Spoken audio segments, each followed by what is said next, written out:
Olá pessoal, mais um vídeo no canal, vídeo com informações, é claro, do Flamengo. E vou te falar, tem entrevista do Rodolfo Landim indo para cima da CBF e fazendo forte acusação em relação à lesão do Pedro. Ele culpou a CBF e foi uma declaração forte, prevejo até uma resposta da entidade máxima do futebol brasileiro, porque o que ele disse é muito sério.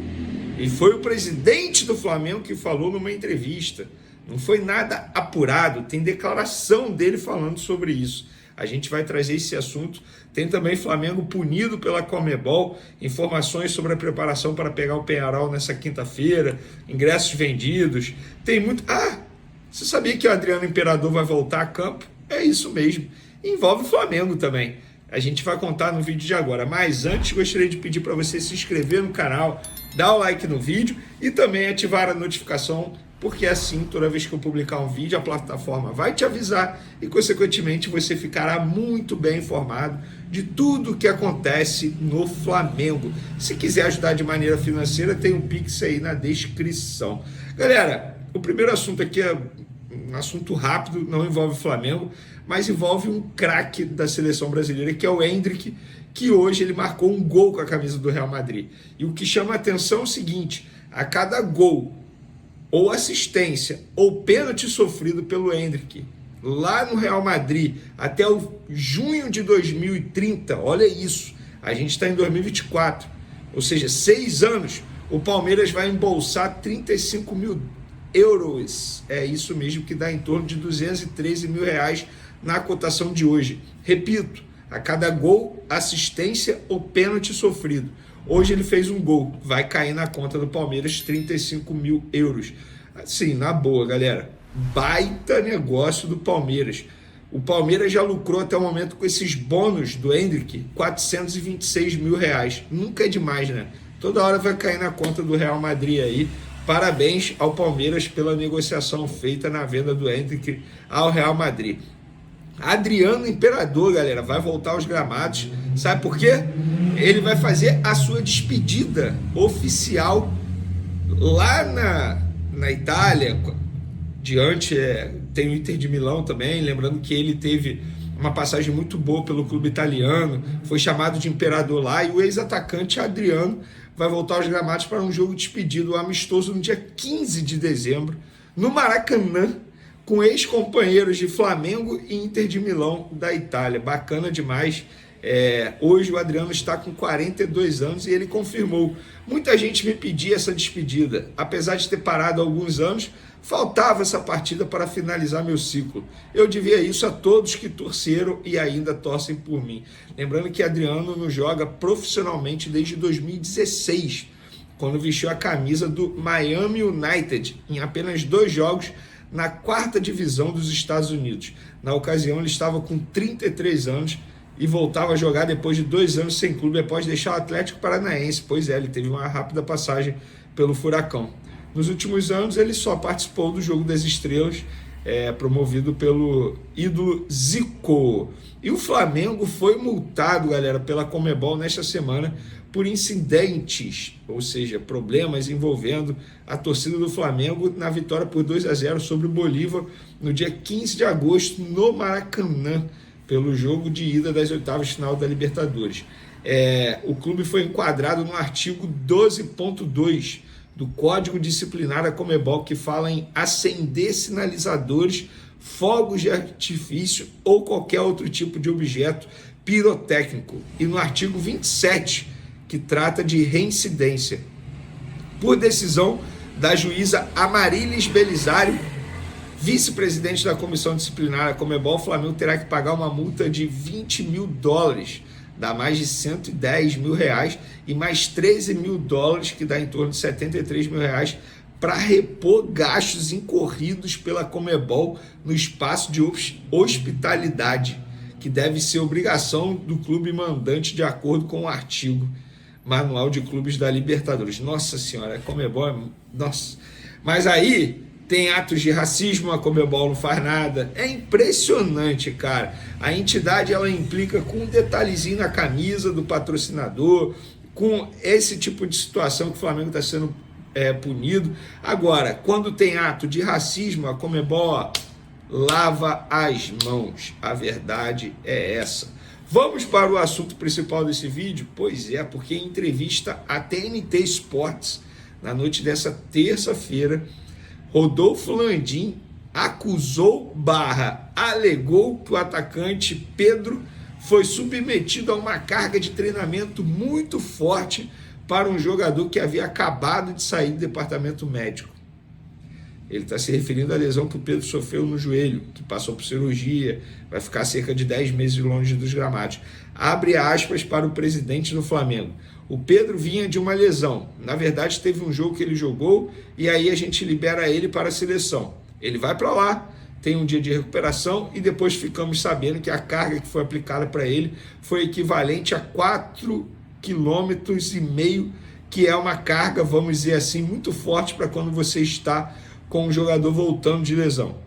Tem também esse processo de transição de um tipo de treinamento dentro do seu clube e vai para a seleção.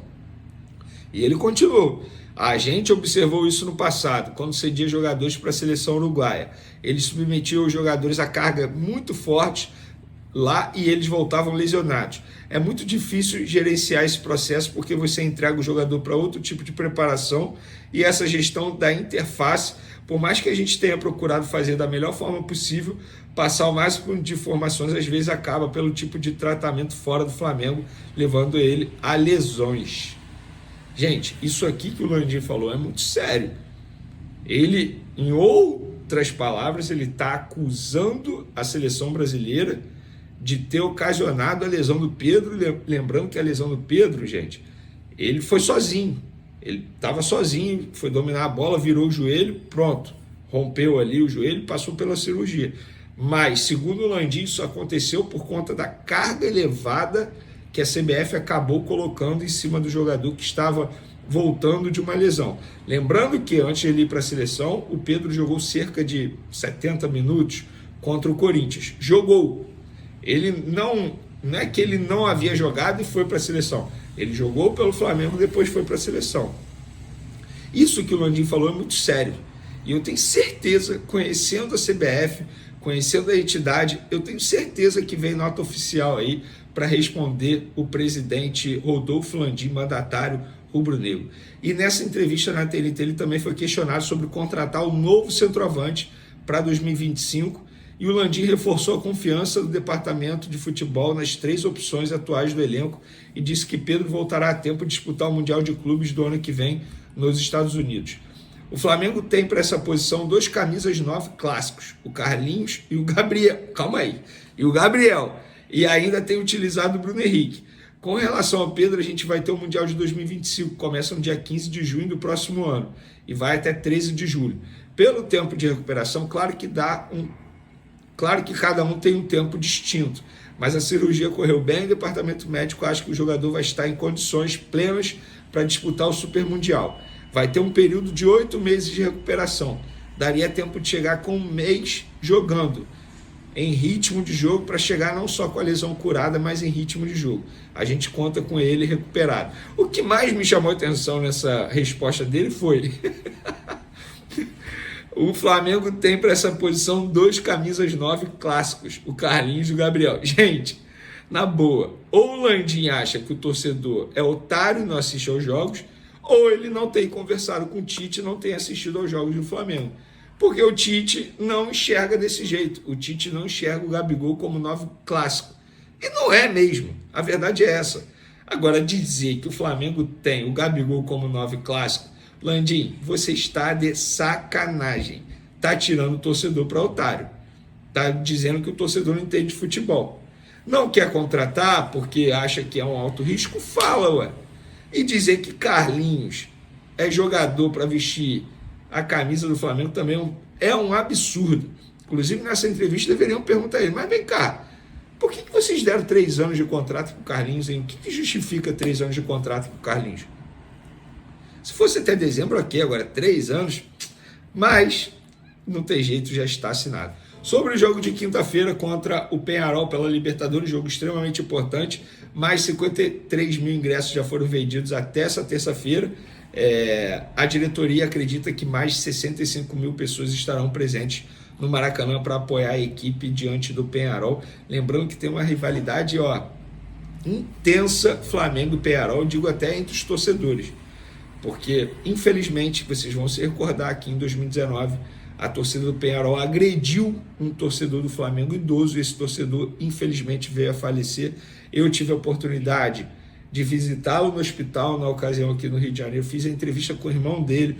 Esse torcedor que veio a falecer era do Espírito Santo, estava em uma caravana que veio ao Rio de Janeiro, não estava metido em confusão, foi covardemente agredido por um grupo de torcedores do Peñarol. E desde 2019 existe essa rivalidade. Eu confesso para vocês que eu estou com medo. Cuidado para quem vai ao Maracanã. Tenham muito cuidado, porque de fato existe uma rivalidade muito forte entre as duas torcidas, sobretudo após esse fato lamentável ocorrido em 2019. Sobre campo e bola, De La Cruz treinou normalmente nessa terça-feira, tal como aconteceu ontem.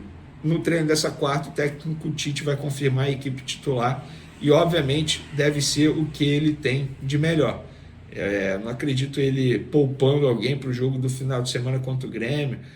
Acredito no Arrascaeta começando. Lembrando que ele perdeu o trio ofensivo titular: Cebolinha, Pedro e Luiz Araújo. Por outro lado, tem o Gonzalo Plata à disposição, que estreou muito bem. Vamos ver na lateral esquerda quem ele vai botar, se vai ser o Ayrton Lucas ou se será o Alexandre. Eu começaria logo com o Alexandre. Mas na atividade dessa quarta a gente vai ter a confirmação e a gente vai trazer, obviamente, aqui no canal. Já vai começar sim, começamos praticamente no horário hoje. Deixa eu aproveitar que o Átila Zapata é torcedor do Fla para trazer uma novidade importante. Tite não tem seu futuro garantido no Flamengo para 2025. Pelo contrário, ele vai precisar de pelo menos um título nessa temporada para ter alguma chance de continuar no ano que vem. Isso porque o contrato do Tite com o Flamengo se encerra em 31 de dezembro. E vocês sabem, a eleição marcada para 9 de dezembro, tá? Dos 4 candidatos, hoje a gente tem o Rodrigo Dunsch concorrendo pela situação, o Maurício Gomes de Matos, o BAP e o Valim concorrendo pela eleição, pela oposição. E existe a chance de um 5º candidato. O único com o qual o Tite tem chances de continuar é o Rodrigo Dunsch, que é o candidato do Landim. Mas ainda assim ele vai precisar de um título nessa temporada entre Campeonato Brasileiro, Libertadores e Copa do Brasil. Senão nem com o candidato da situação o Tite terá assegurada a sua permanência. O Rony Braga quer saber quanto é que o Galo pretende gastar. Nicola, o Vasco foi ajudado pela arbitragem. Foi pênalti para o Flamengo no lance do gol do Vasco. O Flamengo sempre prejudicado pela arbitragem. Pois é, até torcedor do Rubro Negro dizendo que o Fla é prejudicado. Desde o dia 14 de abril, quando entrou no segundo tempo da vitória de 2-1 sobre o Atlético Goianiense, Gerson vem participando de 39 jogos consecutivos. Protagonista do Flamengo em 2024, ele se destacou não só no clube, onde foi até capitão, mas também pela seleção brasileira. No clássico contra o Vasco, Gerson brilhou novamente, marcando o único gol do Flamengo, apesar da derrota. Sua grande fase técnica, aliada à disponibilidade em campo, destaca seu comprometimento com a equipe, mesmo em meio a desfalques e oscilações no desempenho coletivo. Gerson não gosta de ser poupado, embora siga as orientações do Departamento de Saúde e Alto Rendimento, DSAR. Após superar uma fase delicada, quando sofreu de hidronefrose renal e ficou 2 meses afastado, ele retornou e participou de todas as 37 partidas do Flamengo e mais 2 pela seleção brasileira. Desde que voltou de sua cirurgia, o jogador lidera o ranking de jogos entre os atletas da Série A. Sua volta ocorreu na primeira rodada do Campeonato Brasileiro, e, desde então, Gerson tem sido titular em 32 dos 37 jogos do Flamengo. Após sua recuperação, Gerson jogou 21 partidas consecutivas como titular, só sendo reserva na segunda rodada do retorno, contra o São Paulo. O treinador Tite optou por uma equipe reserva naquela partida, mas o Coringa entrou no segundo tempo. Curiosamente, a lista de jogadores que mais atuaram, segundo o levantamento do Flamengo, inclui poucos meio-campistas, com a maioria sendo goleiros e defensores. O desempenho de Gerson é ainda mais impressionante considerando a sequência de jogos de quarta a domingo e o período pós-Copa América.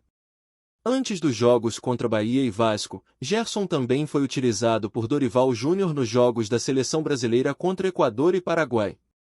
O levantamento feito pelo Flamengo mostra que, entre os jogadores da Série A, Gerson lidera em número de partidas e minutos jogados desde seu retorno da cirurgia. Em 39 partidas, o camisa 8 acumulou 3.246 minutos, com uma média de 83 minutos por jogo. Sua resistência física e comprometimento seguem sendo grandes diferenciais para o Flamengo nesta temporada.